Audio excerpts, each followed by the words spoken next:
사랑하는 교우 여러분께 귀하신 주님의 이름으로 문안합니다. 지난 한 주간 주 안에서 평안하셨습니까? 추석 명절을 보내시느라고 여러 가지로 분주하셨지요? 이제 그 분주한 마음들 다 내려놓으시고 우리에게 허락하신 또 일상의 순간, 그 소중하고 복된 순간으로 돌아오는 시간이 되었잖아요. 예, 그 앞서서 우리가 함께 하나님께 예배하면서 또 이렇게 삶을 돌아볼 수 있다는 게 얼마나 감사한 일인지 모르겠습니다. 오늘도 분주한 마음 다 내려놓으시고 아버지 앞에 왔습니다. 예, 그 마음으로 예배할 때에 하나님이 주시는 평강이 저와 여러분의 영혼을 사로잡기를 소원합니다. 우리 함께 찬송가 부르시죠. 찬송가 23장 만입이 내게 있으면 1절과 4절 함께 찬송합시다. 만입이 내게 있으면 그 입 다 가지고 내 구주 주시는 종을 늘 찬송하겠네. 내 죄의 권세 깨뜨려 그 결박 푸시고 희추한 마음을 비로소 곧 정케 하셨네. 아멘. 사도신경으로 우리들의 신앙을 고백합니다.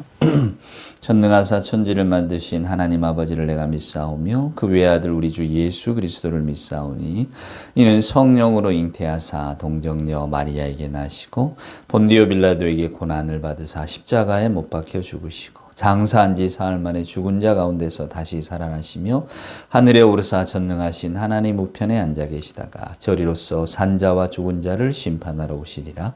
성령을 믿사오며 거룩한 공예와 성도가 서로 교통하는 것과 죄를 사하여 주시는 것과 몸이 다시 사는 것과 영원히 사는 것을 믿사옵나이다. 아멘. 성시를 교독할까요? 오늘 교독할 성시는 교독문 57번입니다. 57번. 여호와여, 내가 깊은 곳에서 주께 부르짖었나이다. 주여, 내 소리를 들으시며 나의 부르짖는 소리에 귀를 기울이소서. 여호와여, 주께서 죄악을 지켜보실진대 주여 누가 서리이까. 그러나 사유하심이 주께 있으면 주를 경외하게 하심이니이다. 나 곧 내 영혼은 여호와를 기다리며 나는 주의 말씀을 바라는도다. 파수꾼이 아침을 기다림보다 내 영혼이 주를 더 기다리나니 참으로 파수꾼이 아침을 기다림보다 더하도다. 이스라엘아, 여호와를 바랄지어다. 여호와께서는 인자하심과 풍성한 속량이 있음이라. 그가 이스라엘을 그의 모든 죄악에서 속량하시리로다. 아멘. 경배 찬송 부릅시다. 예배 찬송, 오늘은 찬송가 94장입니다. 주 예수보다 더 귀한 것은 없네. 예, 요거는 1절만 찬송하시죠. 찬송가 94장.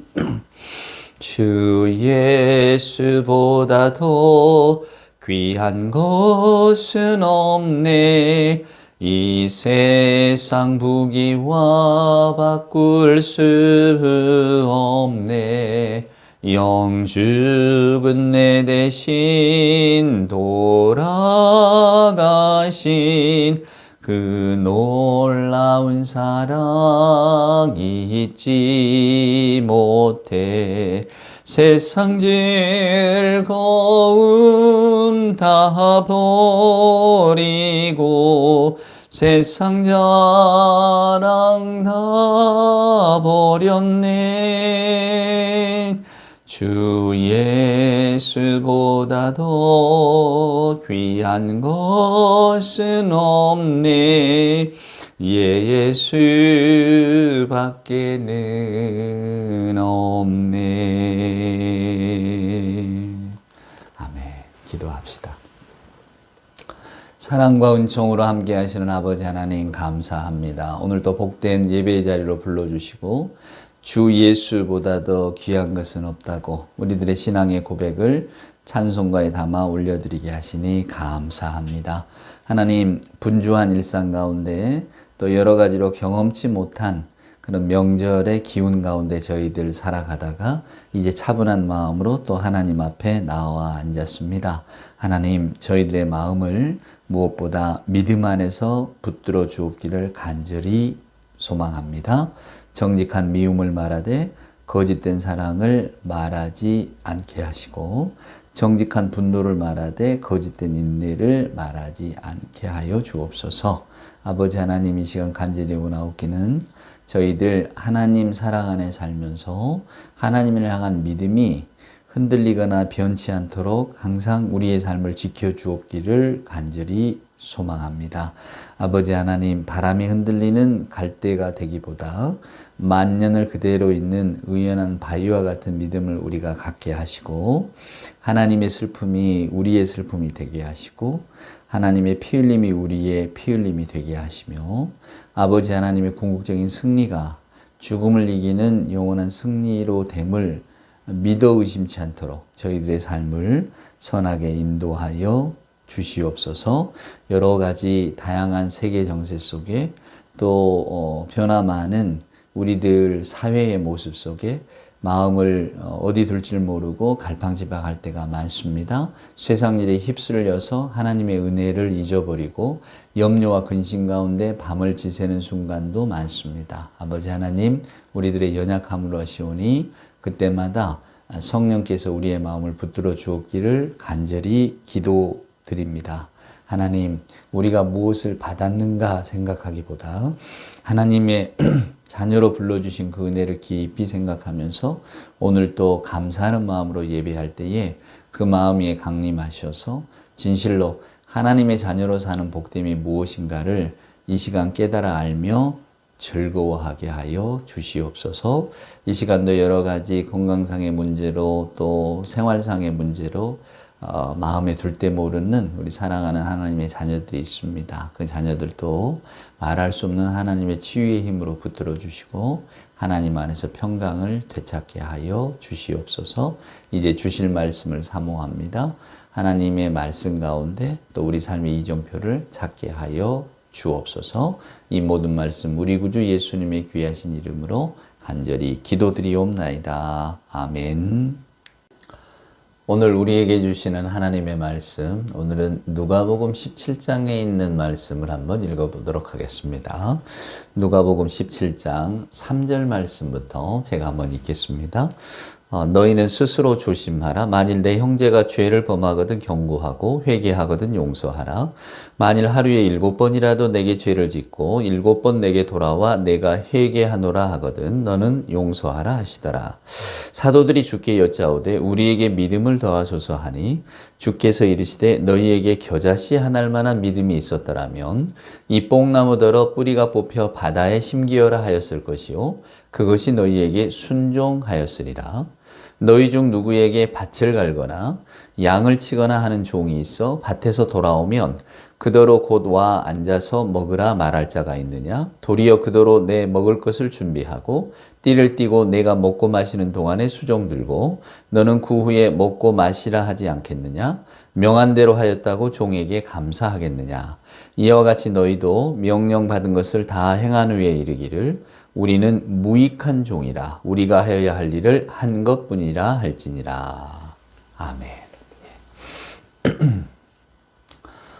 여러분도 짐작을 하시겠지만 제가 가장 많이 간 곳은 어딜까요? 특정한 장소, 특정한 상황, 특정한 현장. 그것은 아마도 우리의 관혼상제라고 할 수 있는 결혼식 그리고 장례식 이런 것일 겁니다. 오늘은 그 장례식 소회를 통해서 오늘 이 말씀을 한번 풀어가 볼까 합니다.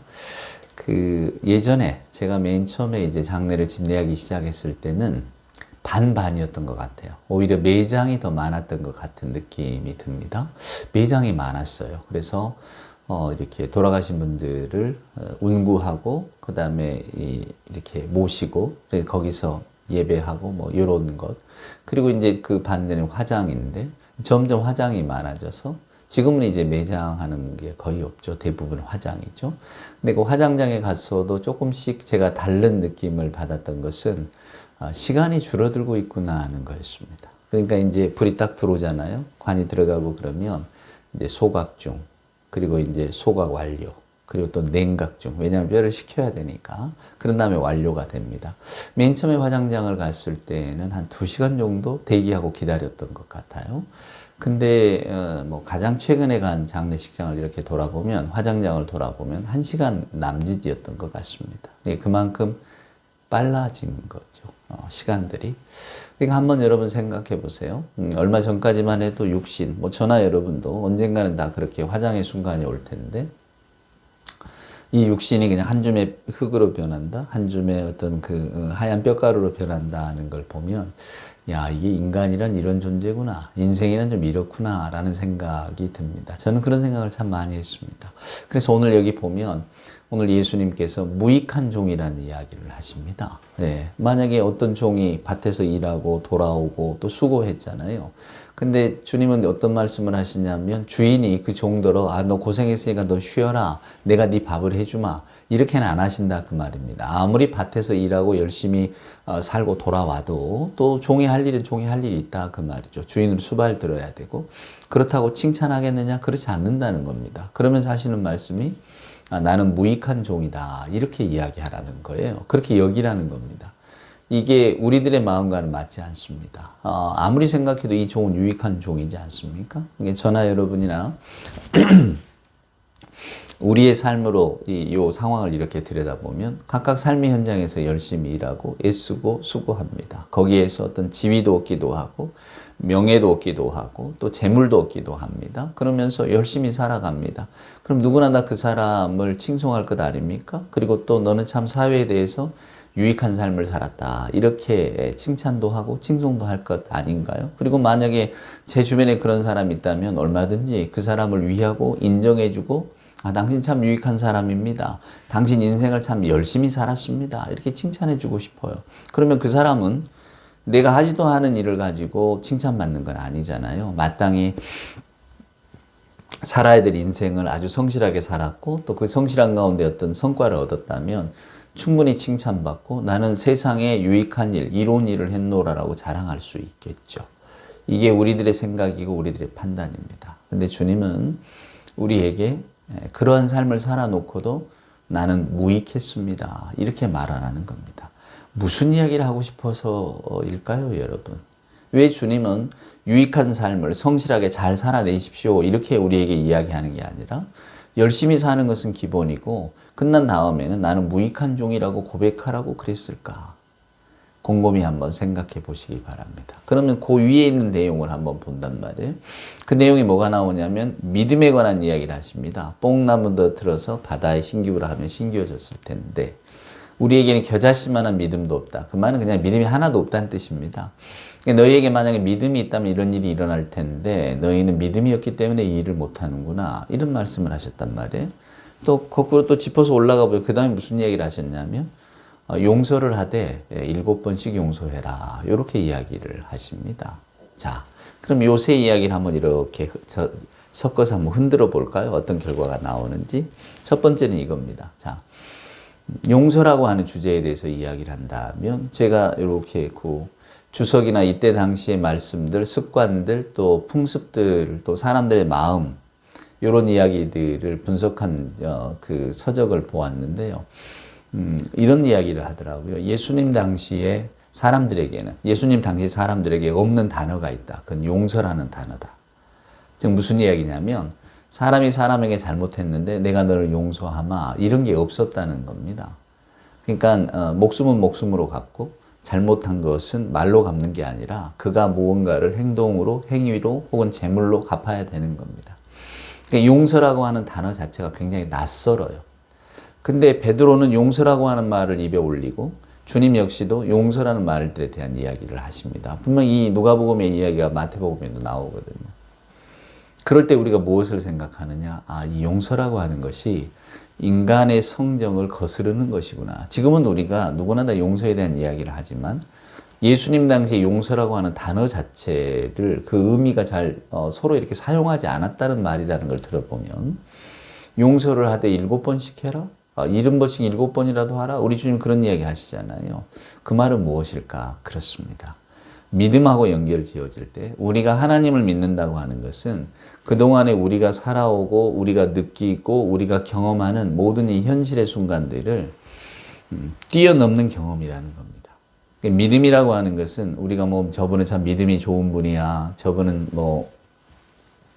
믿음이 본받을 만한 분이야. 뭐 이렇게 이야기할 때에 우리는 흔히 믿음 좋다, 믿음 있다는 이야기를 쉽게 입에 올립니다. 뭐 나 자신에 대해서 내가 믿음 좋은 사람입니다 이렇게 말하는 사람은 없지만, 우리가 다른 사람을 이야기할 때 저분 참 믿음 좋은 집사님이세요, 믿음 좋은 장로님이세요, 참 믿음은 뭐 으뜸 가는 목사님입니다, 뭐 이렇게 이야기를 하는 경우가 있다 그 말이에요. 그럴 때 여러분, 그 믿음이라고 하는 것이 과연 우리가 바라보는 그 잣대 속에서 믿음이 좋다고 말할 수 있을 것인가? 그건 없다는 이야기입니다. 용서가 낯선 단어였듯이 이때 당시 제자들에게는 믿음이라고 하는 단어도 낯선 단어입니다. 그리고 무익한 종이라는 단어도 당연히 낯선 단어죠. 그러니까 하나님 신앙이라고 하는 것은 저나 여러분이 살고 있는 세상의 질서나 세상에 쓰는 용어나 세상의 판단을 가지고는 하나님에 대한 경험 혹은 우리가 예수를 믿는다고 하는 이 믿음에 대해서는 말할 수가 없다 그 말입니다. 철학자 비트겐슈타인은 말할 수 없는 것에 대해서는 침묵해야 한다, 유명한 명제를 남겼습니다. 그러니까 믿음이라고 하는 것에 대해서는 이때 당시는 용서라고 하는 것에 대해서도 말할 수가 없는 거니까요. 입에 올릴 수도 없는 거. 왜냐하면 우리 주변에서 경험할 수 없는 일이니까. 그래서 하나님 경험이라고 하는 것은 우리가 바라보고 판단하는 수준을 뛰어넘는 것이구나 라고 하는 것을 느끼게 됩니다. 그러니까 저나 여러분이 이 땅에 살면서 내가 이렇게 생각하고 이렇게 판단하고 내가 지금 이렇게 말하고 살아가는 것이 옳습니다 라고 하는 것 속에서는 하나님 경험이나 믿음이라고 말할 수 있는 것을 찾아볼 수 없다는 것입니다.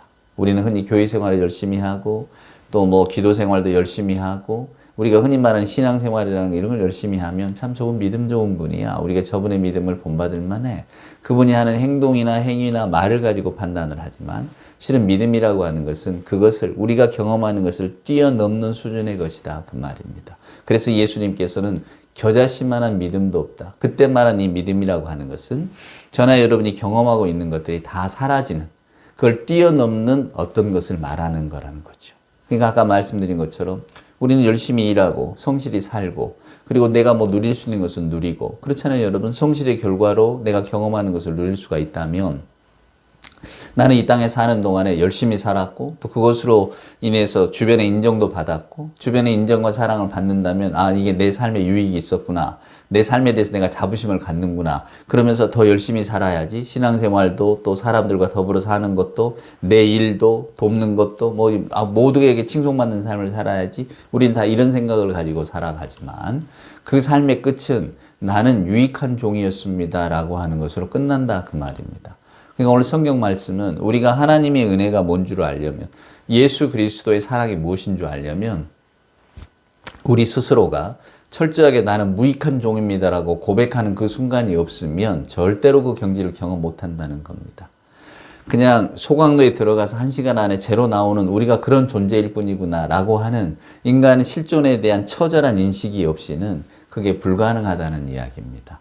저도 그렇고 여러분도 그렇고 우리가 예수님의 사랑에 대한 이야기를 참 많이 합니다. 우리 하나님의 은혜에 대한 이야기도 많이 하고 우리가 이 땅에 크리스찬으로 살아가고자 하는 목적들에 대해서도 참 많이 이야기를 나눕니다. 매일 주일이면 교회 가서 봉사도 하고 예배도 하고 또 이렇게 섬기기도 하면서 우리는 어쩌면 이 땅에 하나님께서 우리를 보내신 목적이 뭔가요? 우리가 늘 이렇게 신앙 공부를 하다 보면 여러분 세례 받으실 때도 그러잖아요. 인간이 창조된 목적은 하나님을 영화롭게 하기 위한 거라고. 즉 하나님께 대한 신앙을 우리가 고백하는 거라고. 우리가 하나님을 믿는 사람임을 증거하는 거라고. 근데 우리는 하나님을 믿는 사람임을 증거하고 하나님을 영화롭게 하는 것이 저나 여러분이나 이 땅에서 삶을 열심히 사는 것으로 영화를 돌리려고 한다 그 말입니다. 그러면 여러분은 반문하실 수 있겠죠. 그럼 이 땅의 삶을 열심히 살지 말란 말입니까? 아닙니다. 그 말 뜻이 아니고 열심히 사시되 이만하면 됐구나, 내가 이만하면 근사한 사람이구나, 또 내가 인간의 존재로서 또 하나님의 자녀로서 나 이 정도면 열심히 살고 있구나 라고 하는 자의식을 다 버리시라는 이야기예요. 그러니까 우리가 이 안에 단 한순간이라도 혹은 단 조금만이라도 내 자신이 하고 있는 일에 대한 자기 만족, 자기 자랑, 자기 인정이 들어가 있으면 저나 여러분은 겨자씨만한 믿음도 없는 게 된다 그 말입니다. 그러니까 믿음이라고 하는 것은 세상의 잣대로 우리가 경험하는 것으로서 채워지거나 말해줄 수 없는 것이라는 것을 오늘 주님은 이야기하고 계세요. 그러면서 종의 비유를 드는 겁니다. 종이 열심히 일했다고 칭찬하겠냐? 주인을 끝까지 수족을 들 때 마지막에는 또 더군다나 어떻게 하라고 말합니까? 내가 밭에서도 일하고 집에 들어와서도 주인을 섬겼으니 나는 이만하면 유익한 종 아닙니까? 이렇게 말할 수 있는데 주님은 그렇게 섬겨놓고도 나는 무익한 종이라고 말하라고 하잖아요. 그러니까 열심히 살고 제대로 인생을 정말로 한순간도 소홀함이 없이 열심히 살았지만 결국 그 사람의 마음속에는 나는 무익한 종일 뿐입니다. 그 마음이 있어야 된다는 거예요. 이걸 흔히 뭐 이렇게 하심, 자기를 낮추라 이런 말로도 표현이 될 수도 있겠습니다만은 저는 여기에서 뭘 보느냐면 우리가 살아가는 데 있어서 가장 중요한 게 인정에 대한 욕구입니다. 그래서 인정에 대한 욕구는 누구나 다 가지고 있지만 이게 이제 병리적으로 변하면 인정 중독, 인정 투쟁 이렇게 갑니다. 이게 뭐 여러 사회학자들이 말을 해놓는 거예요. 그러면 인정 중독, 인정 투쟁은 뭘까? 우리는 누구에게나 인정받으려고 애를 씁니다. 그리고 그 사람으로 하여금 나를 좀 인정해 주십시오 라고 하면서 이렇게 쭉 살아가요. 제가 얼마 전에 이렇게 상담을 공부하면서 배웠던 사례 중에 하나는 어떤 게 있었냐면 어떤 부인이 이렇게 남편은 변호사인데 지방에서 변호사를 하다가 서울로 이제 한 10년 만에 개업을 한다고 올라왔어요. 그리고 자녀들도 이제 어느 정도 자랐으니까 결혼한 지 얼마가 돼서 이 부인이 이제는 대학원 상담심리를 공부를 하고 싶어 하는 겁니다. 남편이 이제 변호사 일로 바쁘고 하니까 나도 이제 나 자신을 좀 찾고 내 개발을 해야 되겠다. 나를 좀 고양시켜야 되겠다. 그래서 이제 그 대학원 공부를 하려고 하는데 남편이 반대를 하는 거예요. 선뜻 당신 고생했으니까 이제 공부 좀 하라. 이런 이야기를 안 하는 겁니다. 그러니까 이제 마음이 불편하죠. 왜 나를 인정 안 해주고 내 공부를 좀 지지 안 해줄까? 근데 곰곰이 생각해 보니까 시어머니나 이런 분들도 한 번도 너의 어떤 수고로움으로 인해서 지금 우리 가정 자녀들도 잘 자랐고 남편도 이제 잘 자리를 잡고 그랬다. 이런 이렇게 칭찬해주거나 이런 말 한 번도 들어본 적이 없는 거예요. 참 마음이 불편하죠. 그래서 이제 상담자를 찾아왔습니다. 왜 나는 이렇게 지지해주는 사람이 없을까요? 그러면서 이야기를 쭉 풀어놓는데 남편은 사법고시 합격을 하고 난 다음에 자기가 중매를 통해서 선을 봐서 결혼을 했답니다. 근데 이제 결혼을 할 때 그래도 여기가 그냥 뭐 지방이었지만 그럭저럭 사는 집안이니까 뭐 아마 뭐 하나는 해 갈 겁니다. 이렇게 서로 이렇게 오고 갔겠지요. 본인은 말을 하지 않았어도 중매쟁이를 통해서 오고 가지 않았겠습니까? 근데 결혼하면서 자기는 아무것도 해간 게 없대요. 그리고 그게 뭐 부끄럽거나 창피하지도 않았대요. 내가 그 집에 시집가고 뭐 하는 것들이 내가 무슨 팔려가는 것도 아닌데 그랬답니다. 그러니까 쉽게 말하면 혼수를 하나도 안 해간 거죠. 이제 그러면서 이제 이렇게 쭉 10여 년이 지났는데 남편이 이제 서울로 올라와서 또 사무실도 내고 하다 보니까 바쁘기도 하지만 빚도 내고 해서 막 이렇게 분주했던 모양이에요. 근데 이제 아내가 공부를 하겠다고 하니까 남편은 선뜻 하라고 밀어주지를 못했던 거죠. 상담하시는 분이 이 아내에게 무슨 이야기를 하느냐면 이것은 어떻게 풀어야 될 문제냐면 학업을 지속하고 이 문제가 아니다. 당신이 지금이라도 친정의 부모님이 어느 정도 살고 계시니까 우리 남편이 서울로 개업을 하고 하다 보니까 빚도 지고 뭐 사무실 운영하려고 애를 쓰는데 좀 도와주세요. 경제적으로 좀 보탬을 좀 주세요. 그렇게 이야기를 해야 된다. 그래서 돈을 얻어와야 된다. 그러면 이 문제가 다 풀려진다.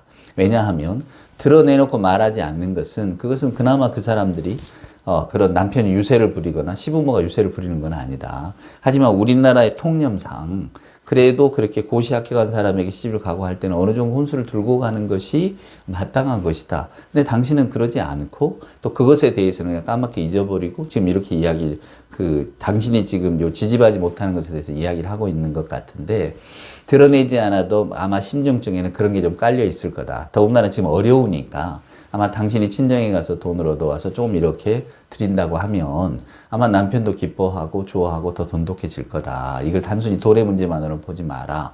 이렇게 이야기를 했단 말이에요. 그랬더니 이제 이분이 대뜸 하는 이야기에 이 여자분이 어떻게 친정어머니한테 그런 말을 해요? 나는 못합니다.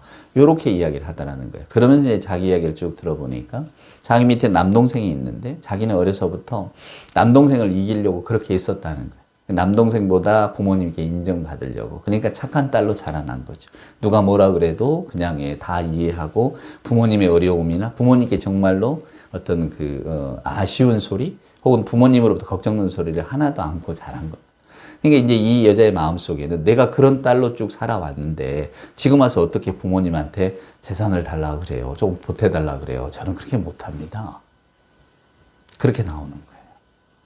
그래서 이제 상남자가 가르쳐 주기를 그래서는 안 된다. 관계를 풀어가려면 당신이 그냥 그 생각을 내려놓고 가서 내가 정말로 너무 힘들고 너무 괴로워서 나는 못 살겠다.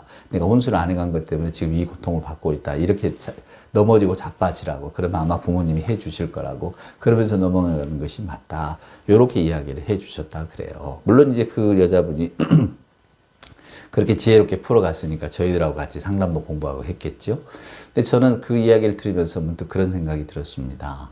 그렇구나. 우리는 모두가 다 그렇게 인정받고 싶어 사는구나. 부모가 나에게 너는 믿을 만한 딸, 너는 아들보다 훨씬 나은 딸. 그러니까 얘 어른처럼 산 거죠. 아까 이분은. 그러니까 뭐든지 자기가 척척 알아서 하고 부모에게 신경 안 쓰이게 하려고. 그러다 보니까 그 모습을 끝까지 유지해야 되니까 우리가 어렵죠. 남편이 뭐 이렇게 빚을 내서 변호사 사무실을 내고 되게 어려움을 눈에 보이면서도 친정 집안이면 가난한 집안도 아니고 어느 정도 그나마 저기가 있고 재산이 있고 또 자기가 시집 올 때 아무것도 안 해왔잖아요. 그러면 가서 좀 도와달라고 말할 수가 있는데 차마 그 이야기를 못 하는 거예요. 왜? 부모님한테는 나는 언제나 인정받는 딸이었고 너는 정말로 너 때문에 우리가 산다. 이런 이미지를 계속 주어왔는데 지금 와서는 아쉽게 손을 벌리고 나 좀 도와주세요. 그런 걸 못 하는 겁니다. 그게 바로 인정 욕구이고 실은 우리는 다 그렇게 살아요.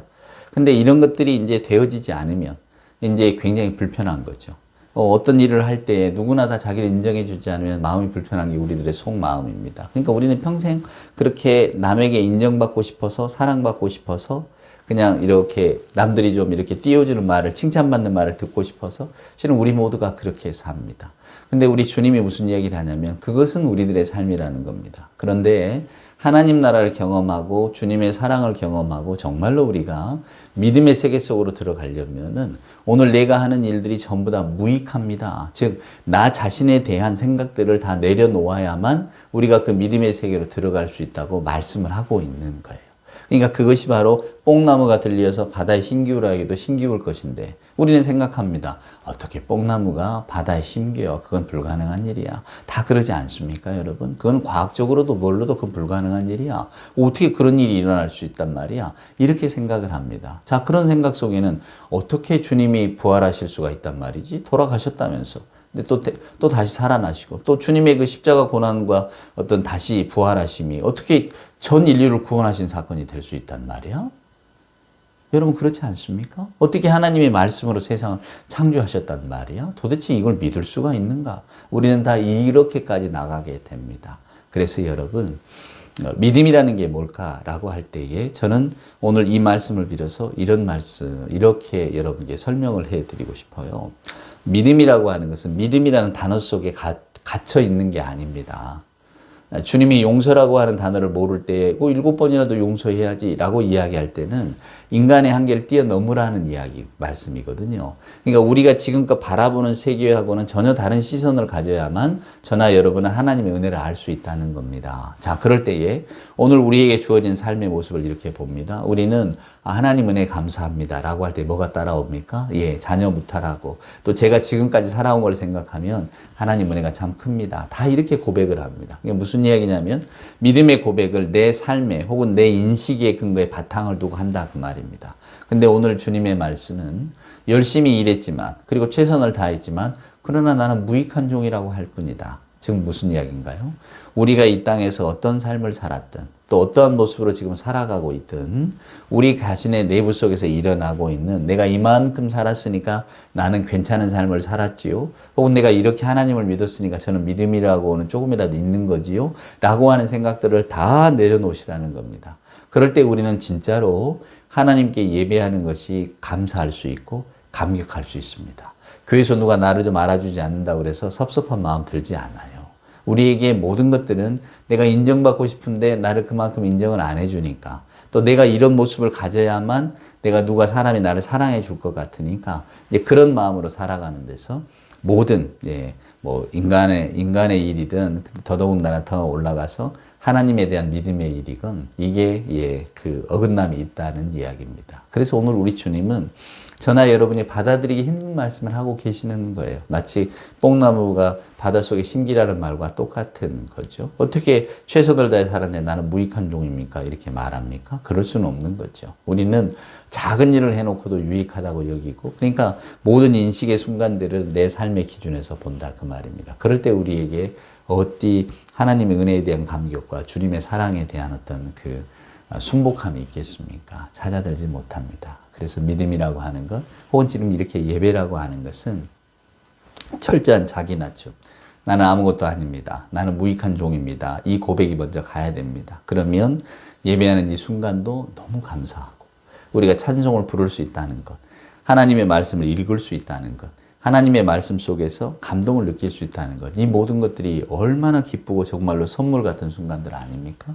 내가 뭘 해서, 내가 오늘 또 자리에 나와서, 내가 오늘 교회 활동을 하기 위해서 열심히 살았기 때문에 이런 것들은 나한테 마땅히 주어지는 거야. 그러면 뭐 천국의 소망도 내게 주어져야지, 이런 게 아니고, 어찌 나 같은 사람에게 정말로 그냥 이렇게 한 줌 재로 사라질 나 같은 인생이 어찌 하나님의 은혜를 알고 이렇게 예배를 할 수 있는 은혜를 얻었을까? 이런 마음들, 이런 나는 무익한 종입니다라는 철저한 자기 낮춤의 마음들이 있을 때에 우리가 예배하는 감격도 또 어떤 그 믿음의 충만함도 저는 자연스럽게 찾아들 거라고 생각합니다. 오늘 이 말씀을 깊이 새기시고 겨자씨만한 믿음이 있었더라면 이 말씀이 무엇인가도 한 번 더 생각해보는 그런 복된 한 주간이 되기를 주님의 이름으로 축원을 드립니다. 기도합시다.